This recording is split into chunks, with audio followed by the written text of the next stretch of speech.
Welcome to Moonbeaming, a podcast about magic, creativity, the tarot, lunar living, and more.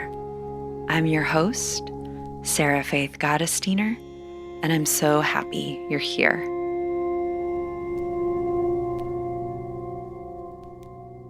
Hi, babes. How's it going?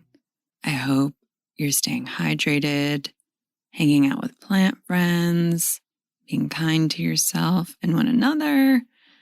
I hope you're being brave and taking action and also loving on yourself every day.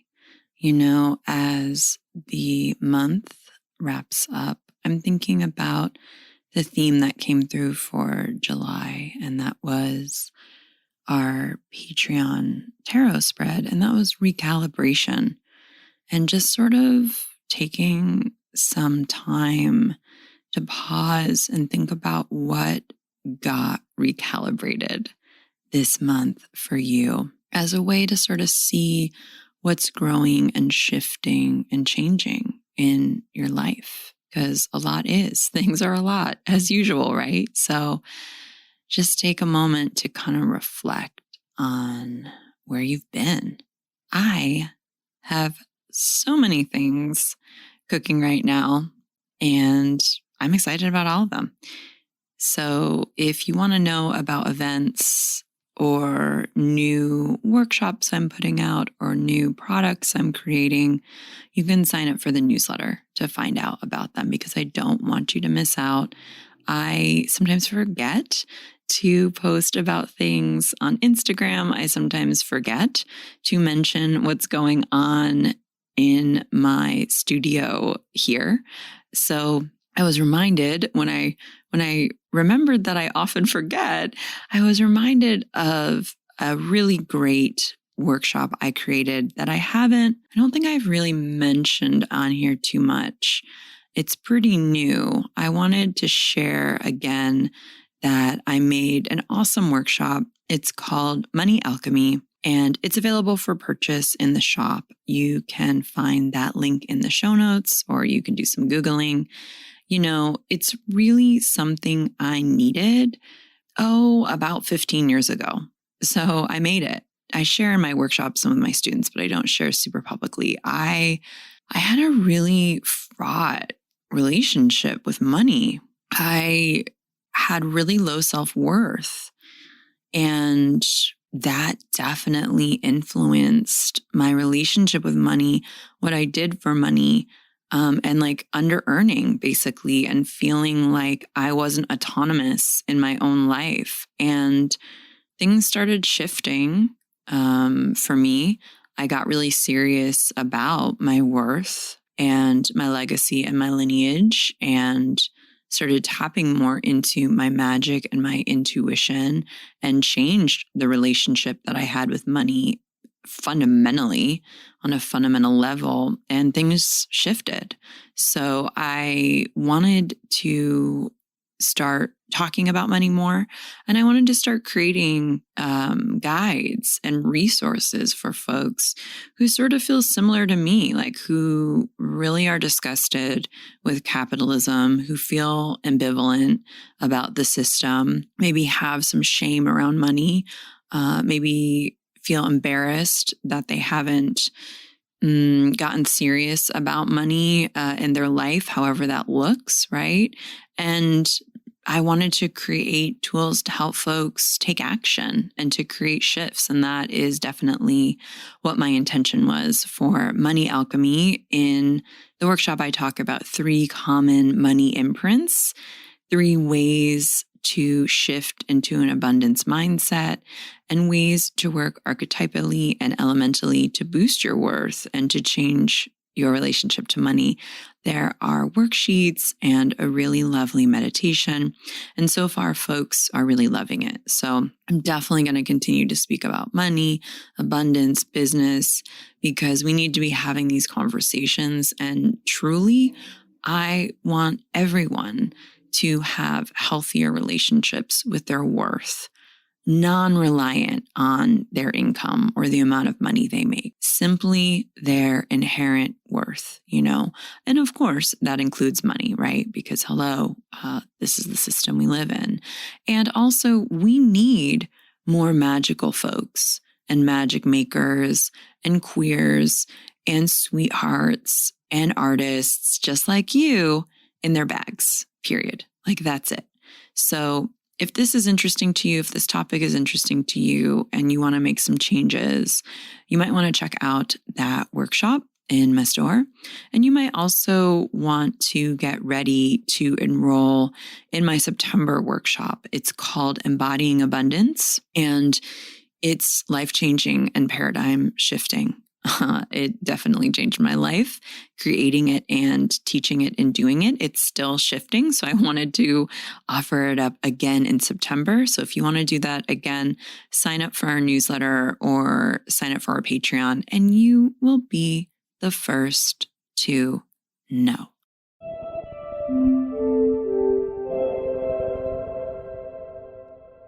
Okay, enough about me and what's going on in my studio.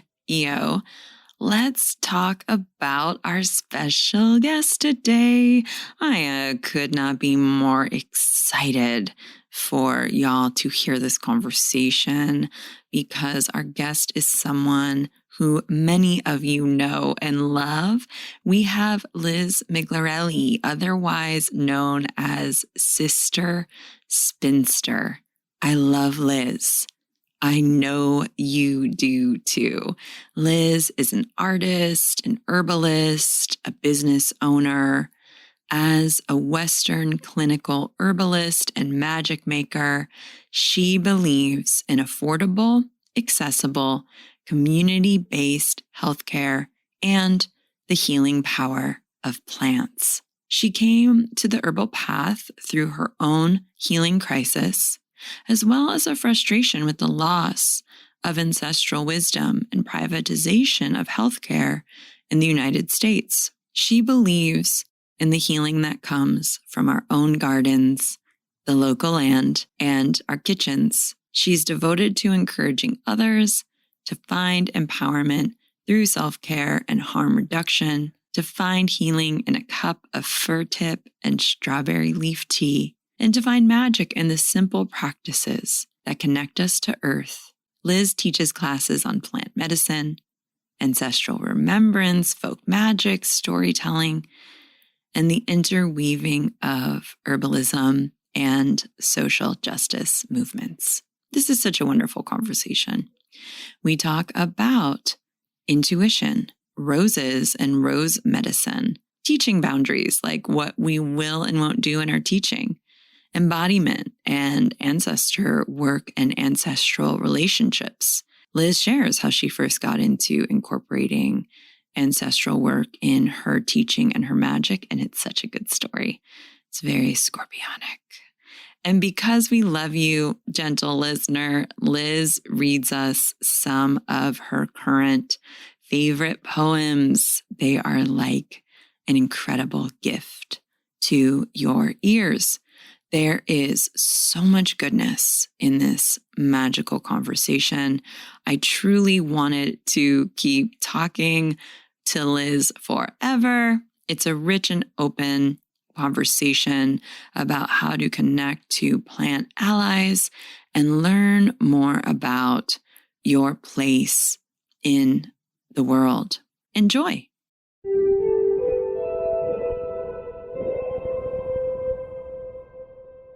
Hello, hello, hello. I am so excited to have this week's special guest. This is someone who is one of my favorite people and they don't know it. They are incredible herbalist, writer, artist, intuitive, a lot of other things. I have Liz from Sister Spinster with me today. Liz, thank you so much for coming on the show. Thank you for having me. Happy Venus Day. Happy Venus Day. I was hoping, in your own words, if you could just introduce who you are, what you do for the listeners. Yeah. So I first and foremost am an artist and an herbalist and work a lot with plant magic and ancestral folk magic, ancestral traditions. I teach a lot of classes around European folk healing traditions and magical practices and alternative histories. And I also weave storytelling and poetry and ritual work into my herb work, which is really fun. The plants support that a lot. But I'm also just a person who loves to garden, and I have beehives, and I really like to swim in the ocean. And that's also a big part of me. Yeah, I cannot wait to get into all of this because I'm like tingling. I'm like, I cannot wait to talk about ancestral medicine and plant magic, and we're going to go there. But first, I was hoping you could read a poem. A special poem, yeah. So this is a poem by Angela Megara from her book Earth Psalms, where she took the Psalms of the Bible and rewrote them to be earth based. And so here we are with the very first one in the book, Psalm 1. Blessed are they who listen to the wisdom of the body, who know justice is compassion. They delight in chance and change and practice magic with every breath. They shall be rooted by the river, a grove heavy with rich fruit, holding the canopy of life. Without listening, life can spin like swirling leaves. No trust, no magic, power has no strength. But the earth knows her lovers. Their bodies are marked with her kiss.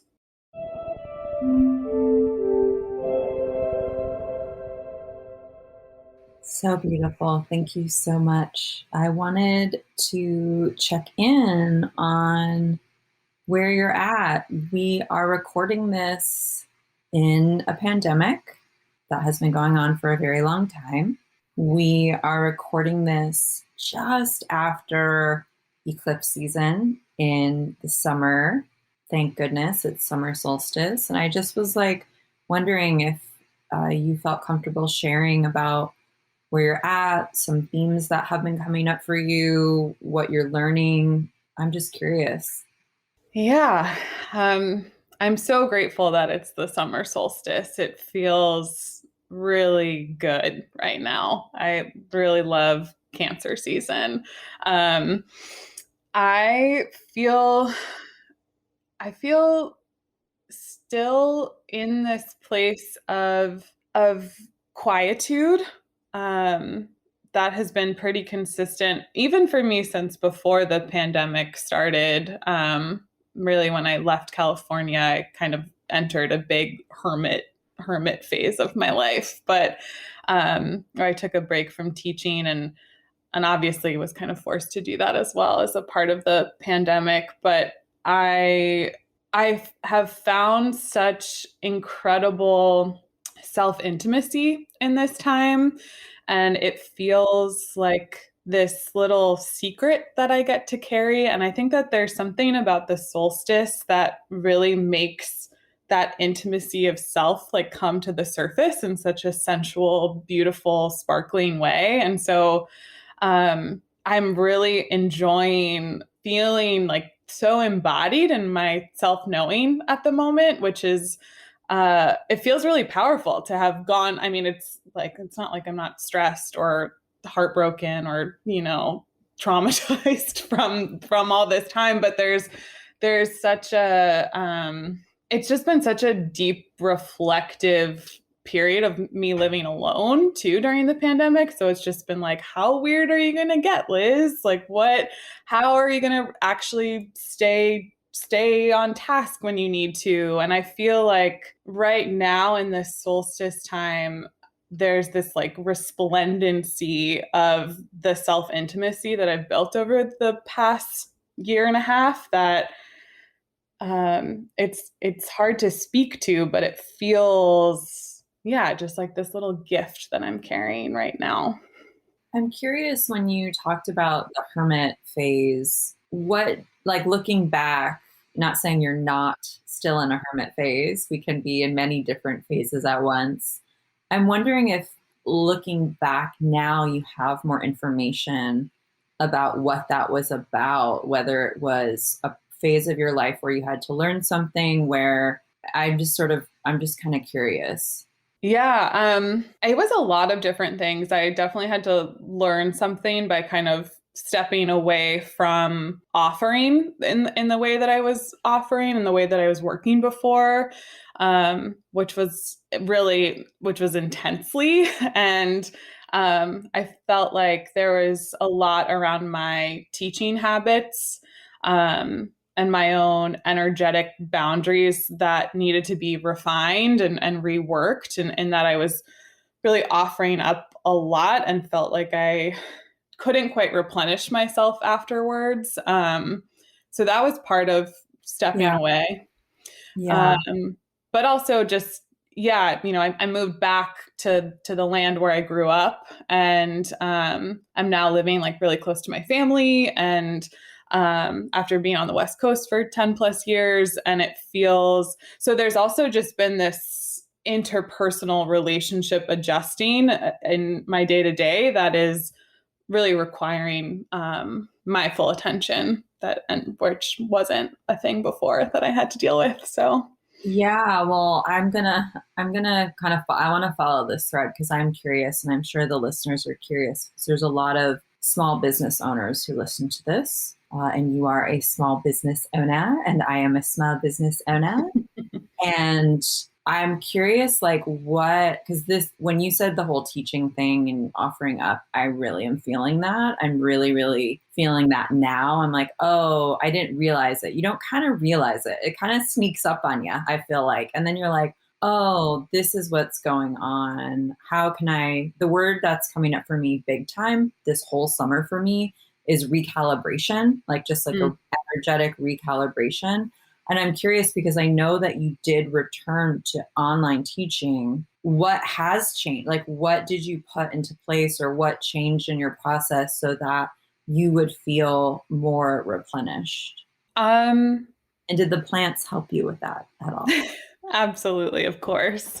That's such a good question. And it's also like something that I haven't quite put words to before, or maybe really consciously thought about, because I will also say that shifting to teaching over Zoom during the pandemic was like, I had to work in some way. And a lot of the stores where I sell my products, were shut for long periods of time or closed. And so part of it was just like, girl, you got to pay the bills. So this is happening, which is funny because before the pandemic, I was like, I'm never going to teach online. That felt like something that was a really hard line for me. And I've been wanting to move more and more away from the internet sphere. And then you're deep in it during the pandemic. So, same. 2020, I was like, this is the year I'm only doing in person. I'm going to travel more to places. We'll do weekend intent. I was like, 2020 is the year, babe. You're ready. And then it was like,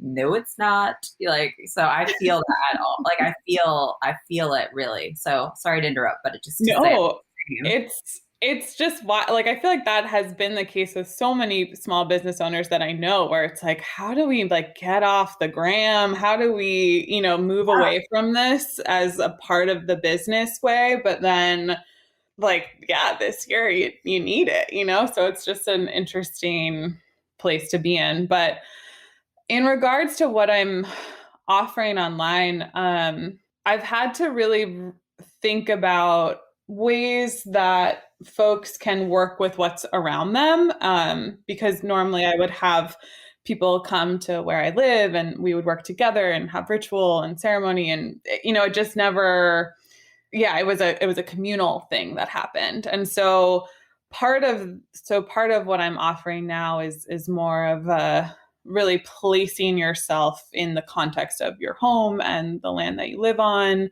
or the block that you live on, and like what does that mean to engage with medicine of place there. But I'm also just not offering a lot of what I was teaching before, because I have a very firm boundary around what can get offered online and what cannot. And so there's some stuff that just feels like it's not in my integrity to be doing some of this online. So I'm just waiting out for when that can happen again. What are those things? A lot of the ancestral work, it just feels really hard to be accountable to students online. It feels less. It can just bring up a lot for people, and I as someone who facilitates space, I want to make sure that, you know, if you're working with those ancestors, it's happening in a way that isn't unsafe. And so that part of it feels too tricky for me to hold in the like big Zoom room. Yeah. um, Yeah. and I think, I mean, there's an edge that I'm working on right now with this like storytelling plant class that I'm offering where I'm telling these like hour-long folk tales about plants, and then um, offering like a immersion into the plant that's a part of that folk tale 2 days after the telling of the story. And I have a very firm boundary that it can only be online for 2 weeks. Like that's what you get to watch it with, because there's a part of it where I'm like, I feel like storytelling is one of those arts that happens in the moment, and it's one of those things that you need to be present for, and I don't want it existing in that space that's just on the cloud forever. So I have a very firm line about, okay, that comes off. Yeah, I've been thinking about, I'm so glad you're bringing this up because I've been thinking so much about all these questions. I started teaching online like in 2017 or something, but you know, it feels so hard when I teach in person, you know, just similar to you, I'm sure, like I'm really intuitive. So I'm like, okay, people are getting activated. Okay. Like maybe we need to take a break or do a check-in or break for Q&A or whatever that may be. And online, you don't always know. So you have to sort of say, okay, like I've had to think a lot in terms of being trauma informed. I feel like it's this interesting thing where I can't not talk about trauma or violence or pain or white supremacy or, you know, and on and on, like all capitalism, all these things that are very much part of our personal life. Mm-hmm. To do that wouldn't be ethical, right? Like I have to bring these things up. And also there's that understanding I have that for some folks, even the word, like saying trauma, will activate them, you know? Mm-hmm. And so it's just been very, it's been a question I've had a lot. And for me, like my line is like, for the first time I got the go ahead from like my guides or my intuition about offering like a ritual, like and I'm doing some energy work with folks. Mm-hmm. But for ages, it was like, don't do energy work with folks online. You can't, you don't, you, it's like, you're like that's my threshold. Like I can do it in person, but not always online. And I know some people are probably like, what? But I mean, everyone has their own different thing. I would like never do spells. Like I'll do rituals and meditations, but I'll never like do a group spell. And that's because I'm super private and I'm very particular about who I do spell work with. And like, I'm not nothing on any of my wonderful students, but like what level they're at, or like what their background is, or do they know how to ground? Do they know like these sorts of things? So I'm really glad you're bringing this up because I think that these kinds of conversations I haven't really had with other people about their boundaries in terms of online. And I'm really glad, like, is there anything you've kind of like, that has worked particularly well for you? Like some things that have been like, oh yeah, this feels great to teach online. So this winter, I offered a class called Tending the Hearth, which is kind of about like working with the energetics of winter. And it could actually be like physical hearth tending, or, you know, the tending the fires of the body throughout winter, but also like the hearth of the kitchen and the stove. And what is it to engage with these kind of like traditional folk spirits of winter and home and in the dark, and what plants are around. And so the course was a lot about actually like working with your house as a magical structure. And so, an entity that can be worked with, and you make offerings to it. So that was something that felt really good, because it was something where everyone could figure out what that looks like for themselves. And it's the same with the flower essence classes that I teach online, where it's just like, you're where you are. This is about you coming into awareness and observation with where you're at right now. You don't have to come to me to see what I'm seeing. What's important is how you are in relationship with the land and what's around you. And so it's I feel like the kinds of things that are empowering in regards to, this is how I am in relationship with the place that I'm in and with my own home, which is like such a, even more so, like, of course, now in cancer season, we're talking about this, but just like, we've all had to really cultivate a deep relationship with place in the past year and a half. And so offering classes that kind of encourage that and look at that from a magical perspective rather than something that's limiting has been really great, really good. I love that. And so that kind of leads me to plant magic. Yes. You said that in your introduction, one of the things you do and you teach is plant magic. And I was hoping you could kind of define what that looks like for you. I'm also incredibly interested in knowing, say, the difference between plant magic and another kind of magic. Like, what makes plant magic plant magic? Yeah.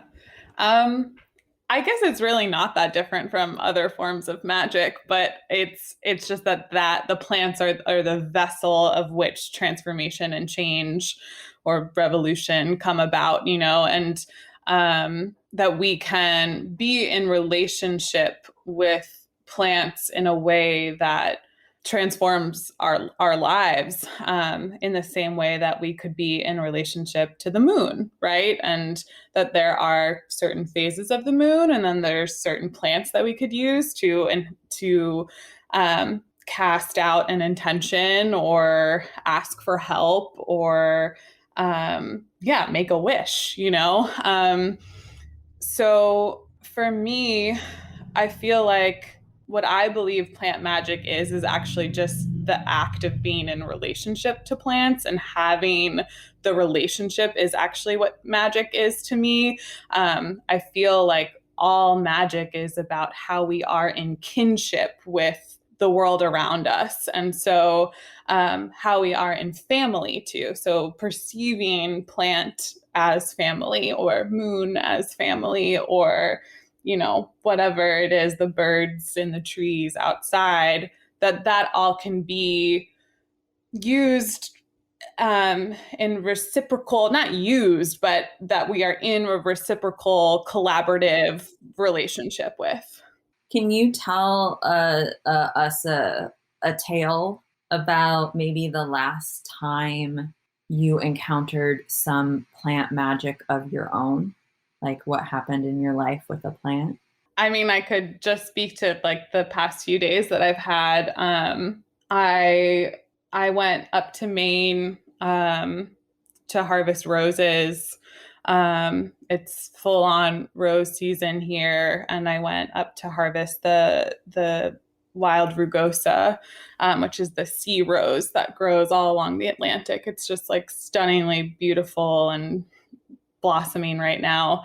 And for me, I like to call on rose as a way to, I mean, kind of like what I was speaking to at the beginning of our time together, of just really enhancing my sense of my own sensuality, right? Because how could you not with rose? It's one of those things where you just take a whiff of it and you're having an embodied experience of it without needing to think about it. It's like it brings us immediately into our bodies. And so I was up there with my partner, and we just spent days harvesting roses and being with rose, and then making medicine with rose and eating roses, and we were just fully in this love buzz of rose, and just enter through that portal on the solstice of this time of like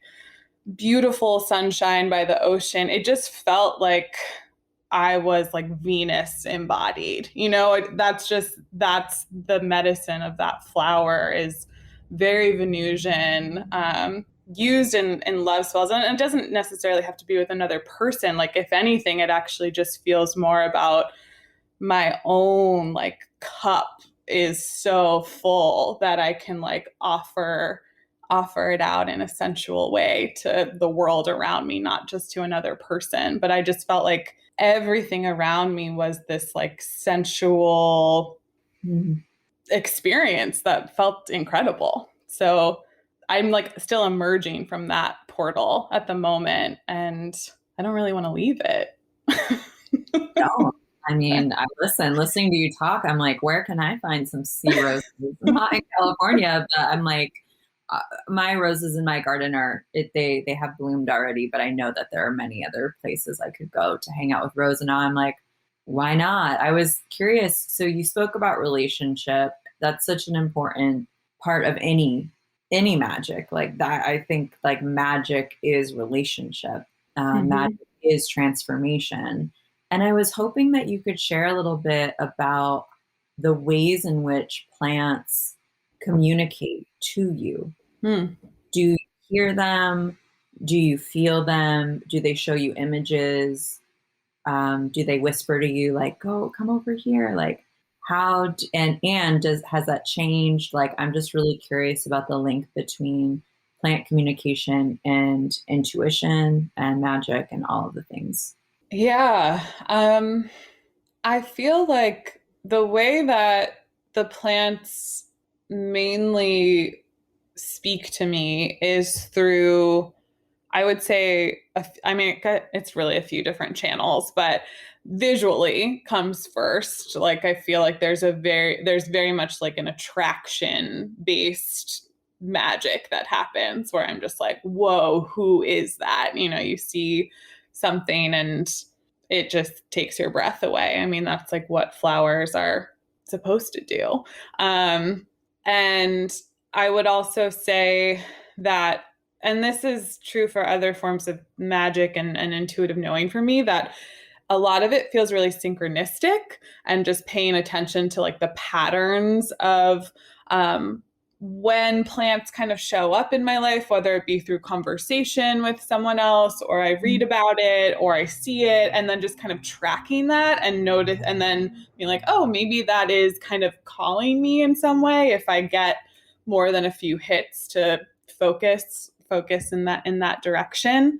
But another way is I have a very rich dreaming life with plants. I feel like they come a lot in my dreams and kind of offer themselves that way. That seems to be like a pretty big way in which they show up for me. But I will say that for me, the way that I experience them in my body is not necessarily through like hearing, but more of different physical sensations in my physical body, where I will actually like notice like, oh, either, I can feel it on an organ level of like, there's my stomach moving when I'm around, poison hemlock or something. And it's just such an intense feeling in my stomach. Or it's like, I'll have very visceral experiences with plants in that regard. But then I will also have images come, just sort of different visuals emerge. But it feels like they come from different organs rather than my brain. Have you always had a relationship even? Is that what kind of led you to become an herbalist? No, I actually think that like unfolded as I got to know the plants, and it was kind of all happening at the same time. I definitely have always been a very intuitive person and have had a very, very strong intuition around energetics in general, just like, oh, this is what feels good, does not feel good, just that kind of thing. And then also I feel like seeing, like I had a lot of like ghost sightings as a kid. Sure you did, little Scorpio BB. Exactly. But I think in regards to the plants, really, because they are so like beneficial and opening and tonifying, and I mean really, like when you ingest a plant you are enhancing your own biodiversity, right? And so within that, all of like your organ systems become stronger and I guess like potentially more attuned. And so through working with plants, I feel like it's a skill that has been nourished and practiced simultaneously. Wow, this is so fascinating for folks listening who maybe aren't going to go to herbalism school, but do want to nurture a relationship to herbs or to plants, to our green friends. How would you suggest beginning? I mean, this is what I did when I first got into plants was I would just walk around my neighborhood and just, I mean, it really comes down to attention and presencing yourself, really bringing your full presence to wherever it is that you are and really being open to receiving information. And there can be so many ways in which that happens. Like we talked about some, but and it could just be like, wow, that plant looks really good to me, or I have this feeling that this thing is happening, or wow, there's like warmth in my stomach, or something like that. But I really suggest following that, and then spending time actually sitting with a plant and or staring at it and introducing yourself, saying hello. We have to give a little too. We can't just be like, what are all your secrets? And like not Right. offer ourselves up either. But I mean, I really think that visiting a plant throughout an entire year and sitting with it and spending time, it doesn't have to be every day, but at least like through the seasons and through the wheel of the year to see what it looks like in its different stages of growth and who grows around it, what it's in community with. All of that is a way to build relationship, and through that building there will be intuitive knowing that comes just from a practice of awareness. Yeah. And, this is something I tell all my students. And I feel like I can't say it enough. I feel like I've probably already said it 10 times on this podcast, but it doesn't have to be complicated. It can just be a feeling or a knowing or an interest, like you said, oh, that tree is really interesting to me. Let me hang out with it. Maybe I want to journal next to it. Maybe I want to lie on it. Maybe I want to hug it. Maybe I want to figure out what it means for me, not go on the internet, not figure out what is it an oak tree? Is it an elm tree? Whatever. Like, and then maybe once I'm like, okay, I think this is how I feel about this, then you can kind of maybe hop on the Google or get a book and sort of start learning about what other people have to say about it. And I think that it's just sometimes people, I think they doubt themselves. I think they are afraid to be wrong or right, or, step out of a tradition or an interpretation. And I think that like, this is for you, like, like this is for the person. So I love that you just made it so simple. And I wanted to ask you about, is your process making your potions like similar to that? Like, because, y'all, for those of you who haven't experienced Liz's potions, I mean, they are incredible. They're super potent. I love your psychic eye. I actually just took some devotion before I got on this with you, just because I was like, oh, I want to like tap into some of Liz's magic. And they're very magical. I know very little about the herbalism world.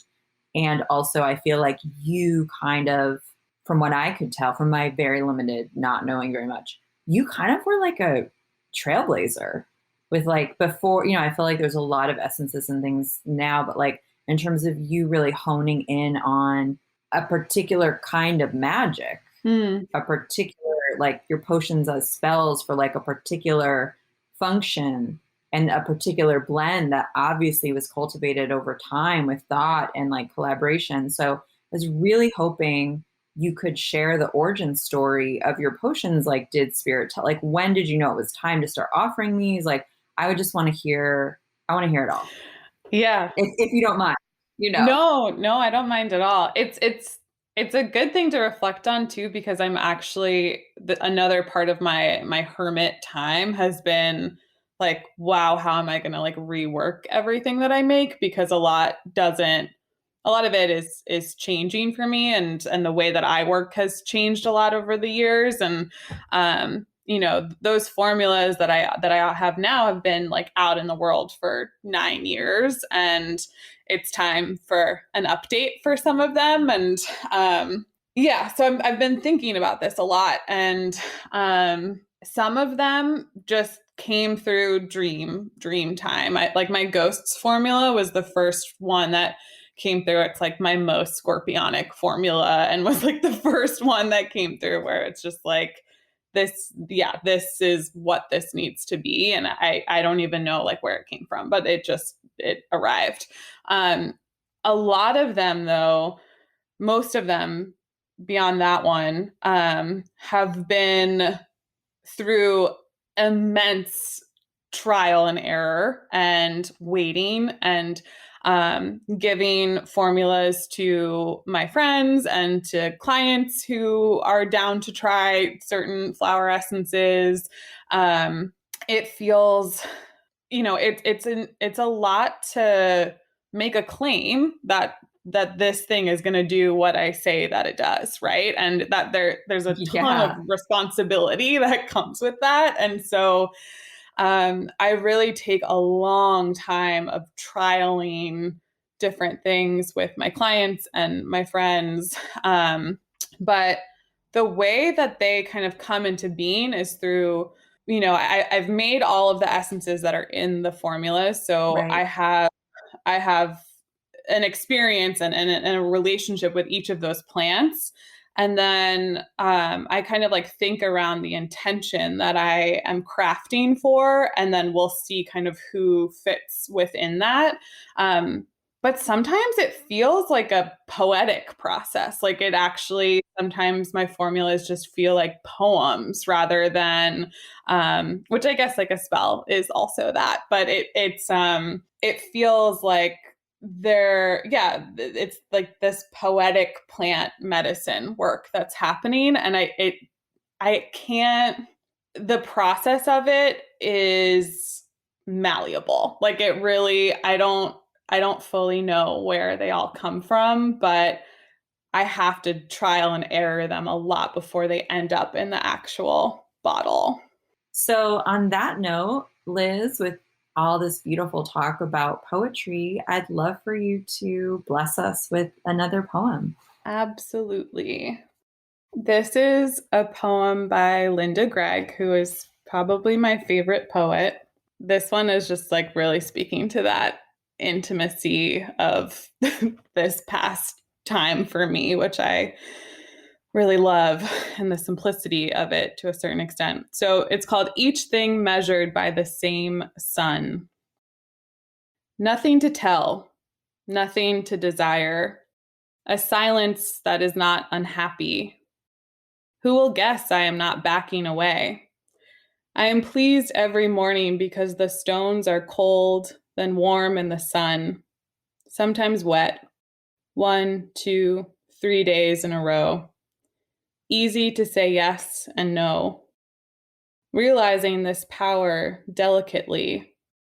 Remembering the cow dying on the ground, smelling dirt, seeing a mountain in the distance, 1 foot away. Making a world in the mind. The spirit still connected to the body, eyes open, uncovered to the bone.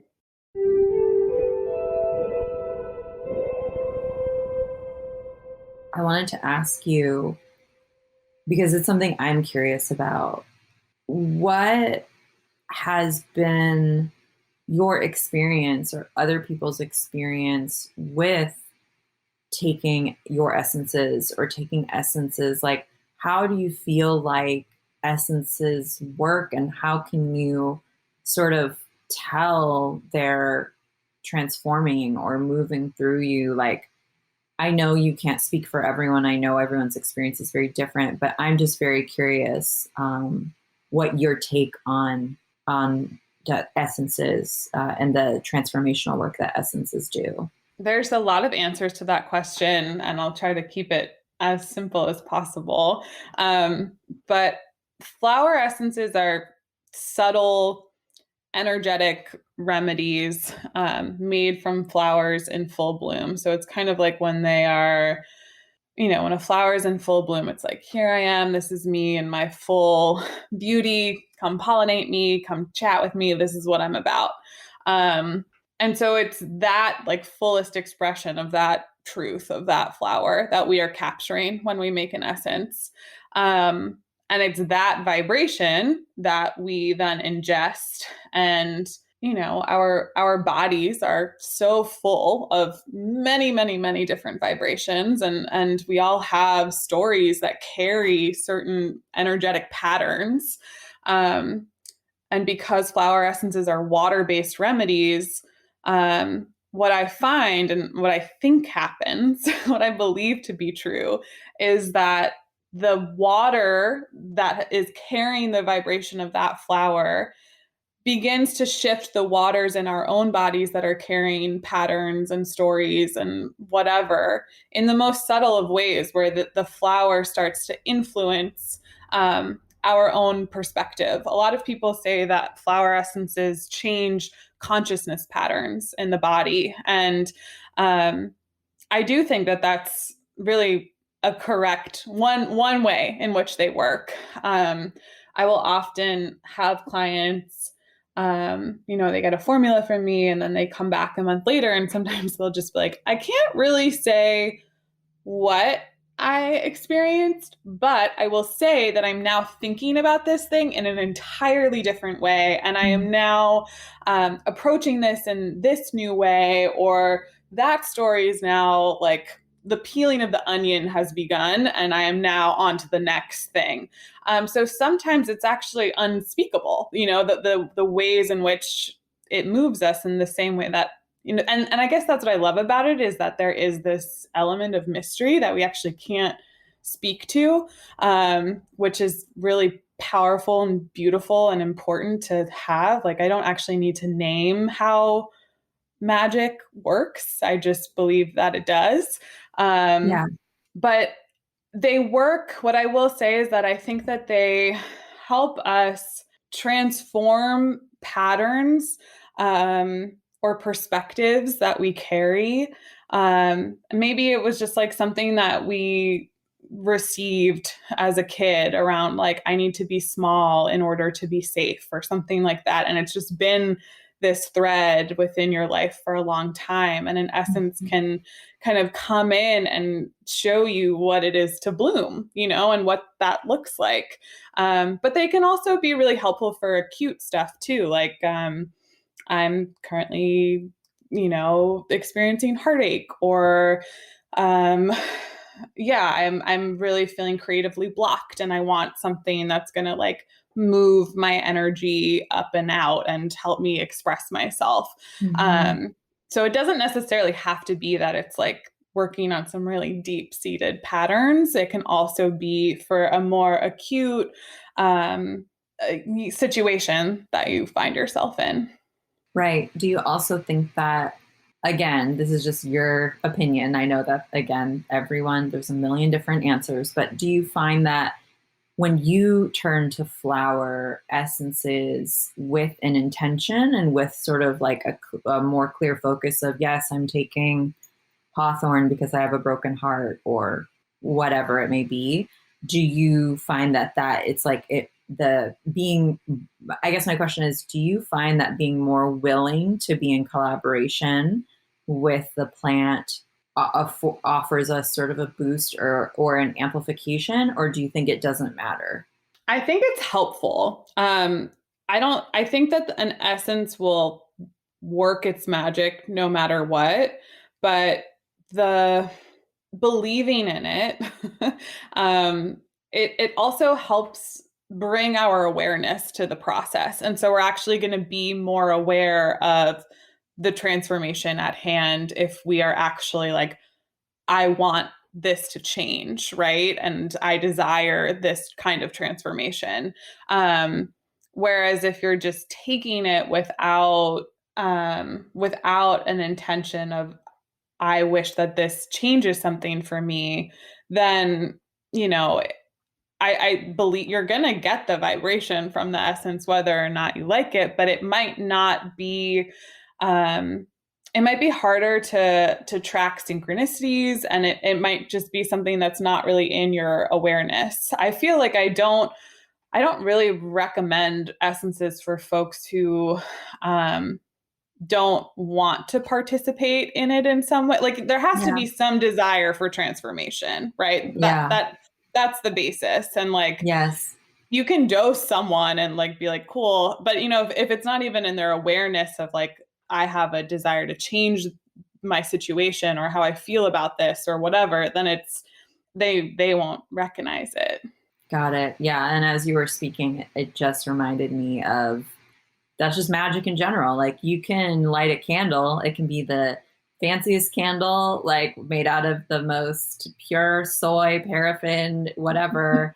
But if like you're not doing anything, you know, if you're literally not changing, even in a subtle way, even a little shift, like this isn't how magic works, folks. You know, like we're the portals, like we're the spells in our own lives. And I really, really wanted to speak with you about ancestral magic because, again, like I'm not super well versed with herbalism world, the magical world in general, the magical industry. I don't know what to call it at this point. But, you know, you have been someone who has been teaching ancestral based magic classes for how long? Like 10 years, 8 years, like a long time. Yeah, almost 10 years. Yeah. And I'm really curious of like, again, this would be for I already know, like I already want to have her back, but this is going to be for another episode, but to really dive in deep. But I do want to kind of touch on where you've grown from touching in on an ancestral based magical practice, what your thoughts are in terms of ethics, in terms of positioning, in terms of you know, larger ancestral healing and remediation opportunities. I'd really love to just hear you speak for a bit about your own process and then your process deciding to teach this, like all of it. I'm very curious about. It's really something that has become so foundational to how I approach most everything I do at this point that it's hard to kind of pull it apart. Although I won't say that it like started that way, that's for sure. But what it came from was a dream that I had, where an ancestor of mine basically told me that if I didn't learn about my people, I would die. And I don't know if that was literal or whatever, but it definitely, you know, transformed my life to have that dream. Got your attention. You're like, noted, heard.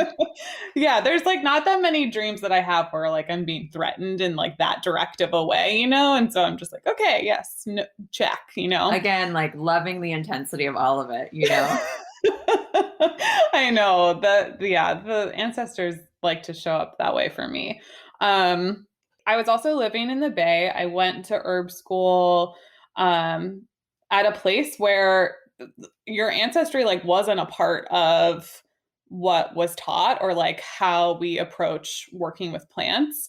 And so one of my teachers though, really encouraged that work in her own school that she then started. And I like kind of moved over to that school with her, Atava Garcia Suzeki of the Ancestral Apothecary School in Oakland. And she really encouraged me to really dive into my research and helped me really figure out how to kind of create a course around doing the work that I do. So I really have so much gratitude and thanks for her for showing me the way. But what I will say, and what I feel to be foundational about it for me, is that knowing who my ancestors are contextualizes my embodiment, right? And so it's to not show up to my work with that means that I'm not, and I'm not saying that like embodiment has to be the goal for like like there's a lot of reasons why we maybe aren't in our bodies. Yes. And also, I sort of, as someone who has a ton of trauma, nervous system dysregulation, lives with a chronic illness like progressive leukemia, like, I'm like, yeah, I actually, where I'm at right now today, embodiment is sort of the goal. And whatever that looks like, however that feels like, is super personal. It's on a spectrum. Yes. You've got your more embodied days, you got your more dissociated days, you got like, it all moves, but like isn't part of, we're here on earth to be in a body and to experience what we experience through our unique bodies. So however that looks, right? It looks so different. So sorry to interject, Absolutely. but I'm like, I know you're being super compassionate. Like, I know you're being super mindful, but I'm like, I think embodiment and like healing trauma and like at least loving ourselves, even if we have chronic illness or pain, even if we do lack the capacity to always be in our body, like even that to me is embodiment. It's a vulnerability and intimacy and acceptance and a willingness. But I'll let you keep going. Well, it's like one of those words that feels really where it's like everyone's definition of it is really different too. And so for me, I think what I'm realizing is like my embodiment actually is in direct relationship to my ancestors, and how I'm able to like be present has something to do with how they were in their bodies and how that was handed down to me. But I also feel like a lot of embodiment talk comes through like, are you grounded? Or like, and that I can't say that I always am, but no, is anyone, like I want to like just pin that though. Like I want to pin for you, embodiment is about connecting to how your ancestors were in their bodies. What do you mean? So some things that they've told me is just like, I'm not the first person in my line to like have certain experiences in my body that I have. A lot of what I feel has been passed down through the lines. And like, I'm not the first person to like have like an orgasm in the way that I orgasm, or like enjoy food in the way that I enjoy food. Like, and so a lot of just how I am is learned from them, and how I am in relationship to plants, and the ways that I feel that I communicate with plants is part of how they communicated with plants. And that there's like a learned knowing that I feel in my body, where I'm like, this isn't new. This didn't start with me.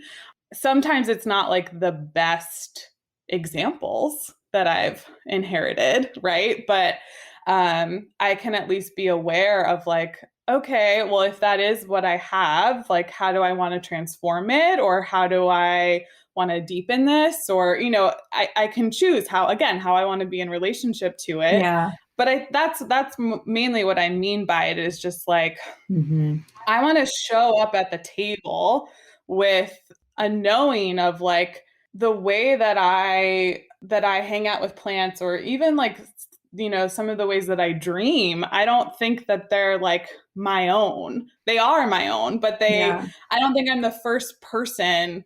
I didn't invent any of it, is really what I'm coming back to. And I know we went a little bit off on that, but like you started by saying teaching through the lens of ancestry is completely foundational, to my practice and to my teaching style. And I am curious to know, I know this comes up all the time, so I know you can answer this. What if someone doesn't know anything about their ancestors. They don't have that information, like in a book or whatever. What if they're adopted? What if they're from a diaspora? Like so on and so forth. So many reasons, right? Mm-hmm. Family didn't talk, whatever it was. 2, what if they know that people in their family line were horrific and violent? Yeah. There's a lot of different ways to work with ancestors, especially if we, in regards to not knowing, for the variety, there's so many reasons why we might not know. And I also feel like even if you do know, things change all the time. And so you might think you know something and then it's something entirely different. Yep.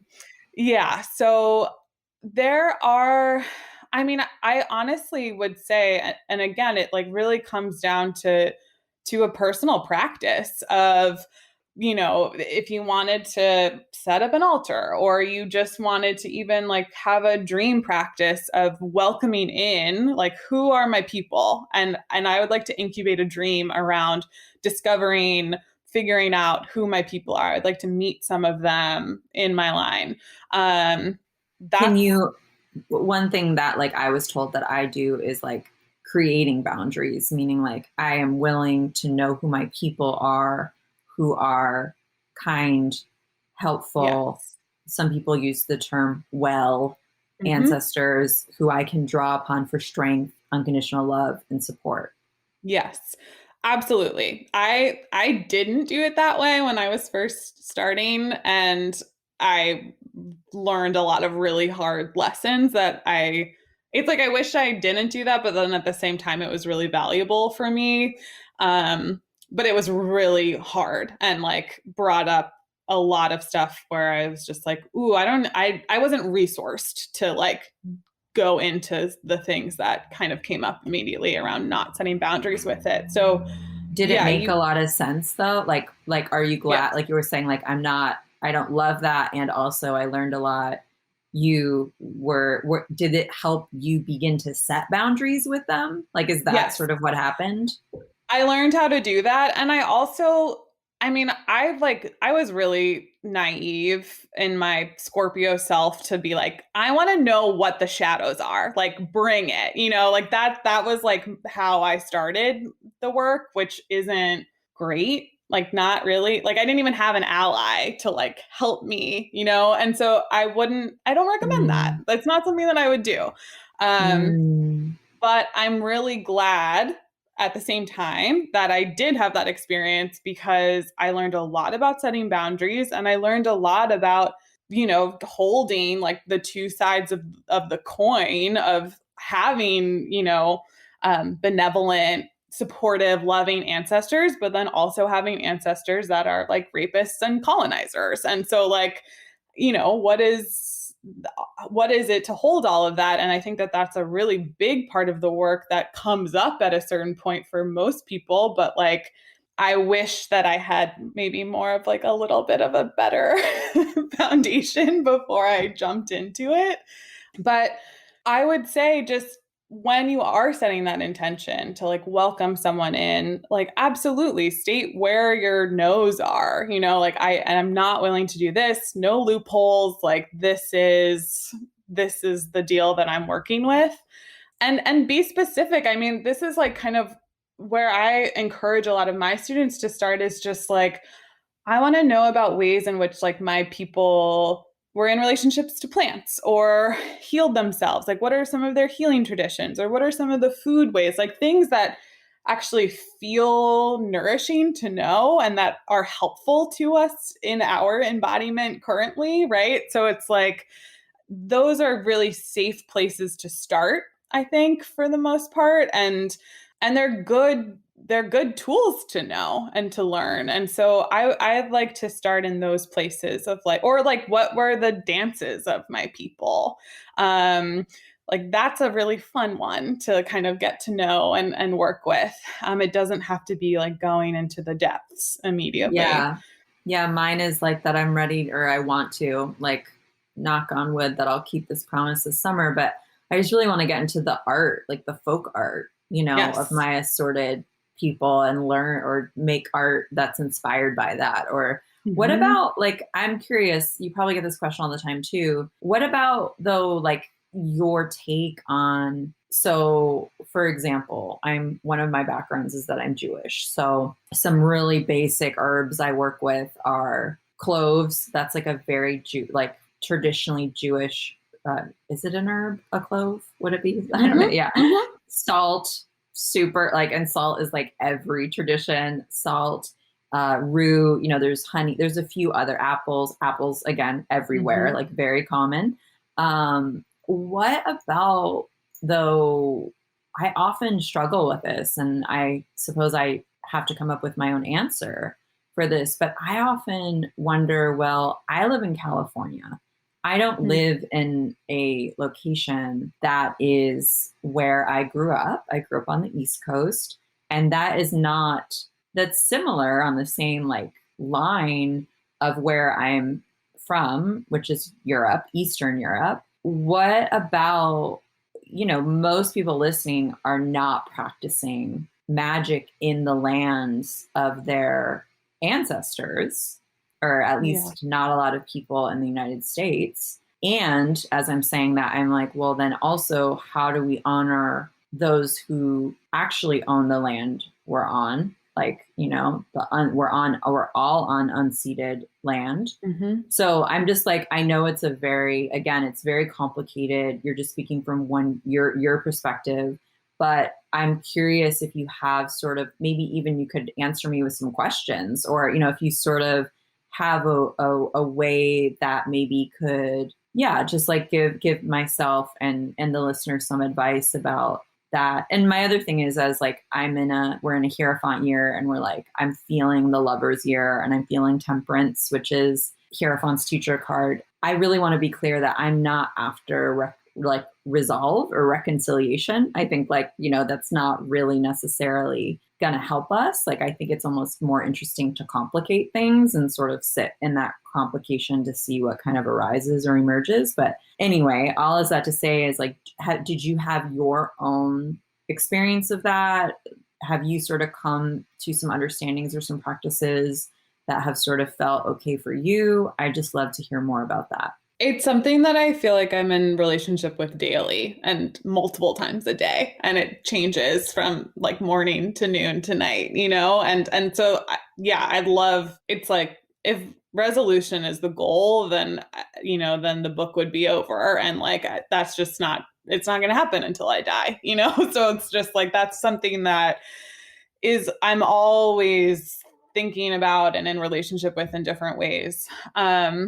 It feels, one of the things that again, like about contextualizing embodiment that I feel like is important from ancestry is that part of it is about learning how my people loved the earth, how my people were lovers to land that they were on, that they're from, in hopes that I might learn how to also be a lover to the land that I live on, and that I might tend to, I have to believe that maybe you have to go back really far, but that there was a time when my people, or when your people, were in a more reciprocal form of relationship with Earth. And so that's something that for me, I pray about a lot, and I hope to like feel, and it's something that I like really want to get in touch with in my work, because I feel like so much, especially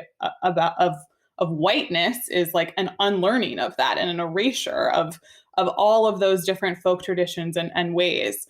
And so part of what it's not that I'm trying to like get back to Southern Italy per se. Like, I don't really want to do that, but because I'm here and like I have responsibility here where I am. And I think what's interesting and how we should approach it is not that like we're trying to get back to something, but that we have like an honoring of new folk ways that are also emerging. And that's something that I feel like is really important. It's, we need to contextualize it with where we've come from and how we've fucked up, and like, and be present to that and be accountable to it. And then also like, what is it that we can learn from that is emerging and alive and informed by the places where we find ourselves. And so, that to me feels like the way in which I try to approach this. Again, I use a lot of my ancestral medicines that come from the Southern Mediterranean, for example, but because I grow a lot of them, I don't really harvest native plants where I live. But it's not like I don't want to not be in a relationship with the plants that are also around me, because that again is like a form of cutting off relationship, and that's not helpful either. So for me, it's really about presencing myself in it and seeing how is the relationship that I'm building with the land where I am now informed by where I've come from, but then also present to like what the needs are of the community here. And so is that rematriation of land? Absolutely. Is that reparations? Absolutely. And it's finding like a different kind of maypole to dance around. And, there's so many different ways in which that can look, but it has to, I think, we have to be open to also like making it new again, or just being present to what is unfolding. I mean, that's the thing where I feel like I am all for honoring the ancestors, and I've had profound healing that has come as a result of engaging with direct ancestors, many of mine who are traumatized, and many who are not, and just my own magical traditions from Eastern Europe, particularly Jewish. I really need to spend more time with my Polish ancestors, actually. But anyway, all that to say, I'm all for that. And also, I think that sometimes we have to, like you said, we're in the present. So, one of the baseline beliefs, probably of many, many, many magical practices across the globe, is that magic begins like in the present moment. It's in the present moment. Yes, we're informed by the past. Yes, we can heal the past. And also we can only heal the past from the present, from being embodied and in present now. This is how we move forward in different ways. And so I really love that you speak to evolving and emerging and being in relationship to the present moment with the knowledge of like you said, with talking to your ancestors, like getting resourced first. Maybe getting resourced first does look like exploring more beneficial practices from a lineage, the food, the herbs. Then you talk to or deal with the shadow. And then you sort of figure out, well, like, I love how you're talking about ancestry contextualizes our bodies. But then now with the information we have from all sources, we then contextualize ourselves, the present moment, like all of these things. And so I also love that you're really underscoring that this is a process and a practice, and that it's not something to solve. It's not something to check off the list. It's this relationship that we are in that is like happening to us as much as we are happening to it. And it's just this sort of, I mean, I gotta say it, it's sort of like this spiral, that we're kind of in. Is there anything else you wanted to add, or? No, I love what you just said. I'm like letting it sink in. I wanted to kind of close by hoping, you don't have to, I don't want to put you on the spot, but I know that you do like to tell, as part of your teaching and part of your practice, folk tales about plants. And I was hoping if there's sort of one that you've been sitting with and practicing living, that if you wanted to share as a closing to our conversation. Yeah, let me think about this. I mean, I'd be happy to share. You could read another poem too, because now that as you were pausing, I was like, oh, Liz said she only wants things to live on the cloud for 2 weeks. And this is like gonna live in, so maybe not. Maybe it's a poem, maybe it's a spell story, maybe it's like a teaching you just got from Rose that wants to come through you. So I don't want to put you on. I'm thinking about your boundaries. I'm like, wait, I'm asking you to like, you're like, no.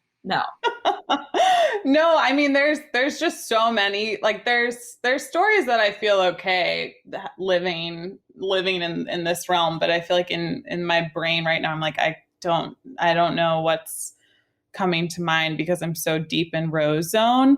But what if I'll read a poem?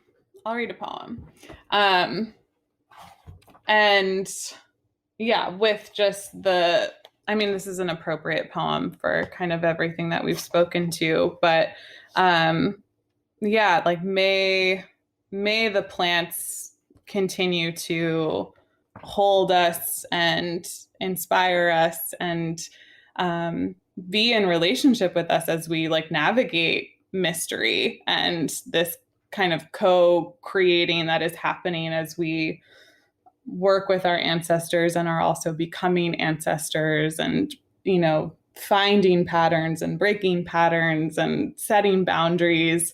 I just hope that we can all like find good plant allies that support us in this work. So this is a poem by Joy Harjo, and it's from Conflict Resolution for Holy Beings. And this poem is called For Keeps. Sun makes the day new. Tiny green plants emerge from earth. Birds are singing the sky into place. There's nowhere else I want to be but here. I lean into the rhythm of your heart to see where it will take us. We gallop into a warm southern wind. I link my legs to yours and we ride together toward the ancient encampment of our relatives. Where have you been, they ask, and what has taken you so long? That night, after eating, singing, and dancing, we lay together under the stars. We know ourselves to be part of mystery. It is unspeakable. It is everlasting. It is for keeps.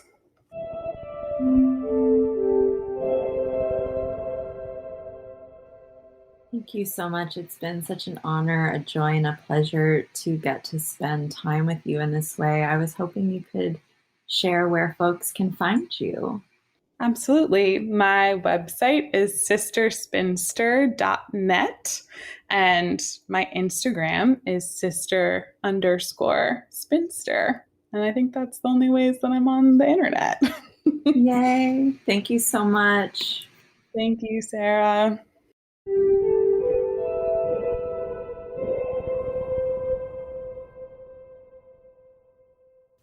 Okay, there it is. Really beautiful, really, really beautiful. There's so much wisdom. I am so grateful to Liz for being on the show and for being in the world as she is. Hopefully this has inspired you. I know I'm going to have her on the show again. I feel like we just got started, to be honest. That was it. So follow Liz on social, sign up for her newsletter, enroll in her classes, share this episode on your socials if you liked it. Let Liz know what you loved about the wisdom she shared. And have a beautiful, beautiful weekend, loves. Bye for now. Moonbeaming is brought to you by The Moon Studio. It is created and hosted by me, Sarah Faith Gottesdiener. It is edited by the incredible Caitlin George Parker. Additional support is by Stella Hartman. Music is by Will Owen and myself. If you like this podcast, you can support us by going to Patreon.com/The Moon Studio and becoming a patron. You can give this podcast 5 stars wherever you listen and also subscribe. We'd love it if you could let 1 or 2 or 3 or 4 or more friends know about us, and we accept all good vibes. Thanks so much for supporting us. Witches on planet Earth, not flying off to Mars.